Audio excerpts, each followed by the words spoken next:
জুতোর উপর জুতো রাখলে কি হয় এবং কেন জুতো উল্টো করে রাখা উচিত নয়। আসুন জেনে নিই কি বলছেন বাস্তুশাস্ত্র। তবে তার আগে যারা মন থেকে বিশ্বাস করেন বিপদে পড়লে রক্ষা করবেন ভগবান শ্রীরাম, তারা ভিডিওটিতে একটি লাইক করে কমেন্টে জয় শ্রীরাম অবশ্যই লিখে যাবেন। তো চলুন জেনে নেওয়া যাক।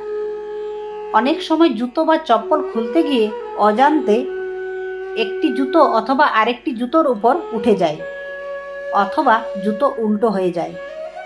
ব্যাপারটা দেখতে খুবই সামান্য মনে হলো, বাস্তুমতে এই কাজ খুবই অশুভ বলে মনে করা হয়।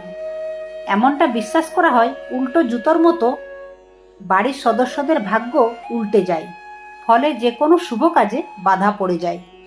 বাড়িতে নেতিবাচক শক্তির প্রভাবে বাড়ির সদস্যদের মধ্যে ঝগড়া বিবাদের সৃষ্টি হয়।